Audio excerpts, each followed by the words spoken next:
I'm going to say something quite controversial, and I don't mind. I think that, in fact, when you create an external system that you think is going to make life more secure for you or your loved ones, your children, and so on, you're actually inviting violence. I remember a woman in South Africa again during the days of apartheid, and she was a woman of color.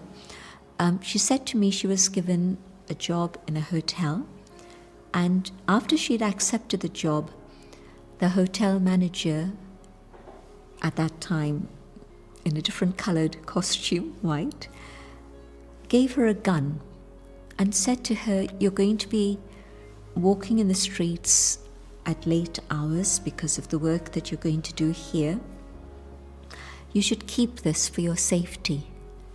And she looked at him and she said, "I think that's actually going to create the violence that I would rather not have."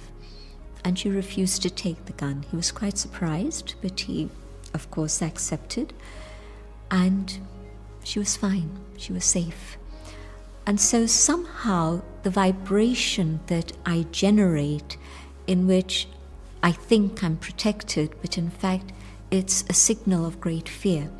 And so it's like a very gross example again, but a dog smells your fear. And so he's more likely to attack you than if you send out a vibration of love, and he'll come close to you and there won't be a problem. And so if I'm thinking that this may happen, that may happen, and the other may happen, which many people are at the moment, I'm told that one of the fastest growing businesses is that of security systems. But if I'm doing all of that, my mind is actually trapped in its own fear and may even be generating more violence. There's another way to do it, and that is to know that if I do that which my inner moral compass is telling me is right, then the goodness of that is going to protect me.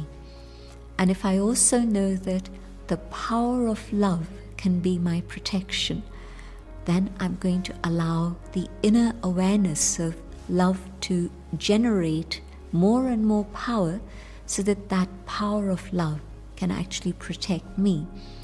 And can you imagine what a life of a child is if the mother is afraid and keeps saying, bolt the door, do this, do that, don't go out, mustn't go here, mustn't go there? It's like caging the child, putting him in a prison. What sort of adult is that child going to become? Not a very healthy person.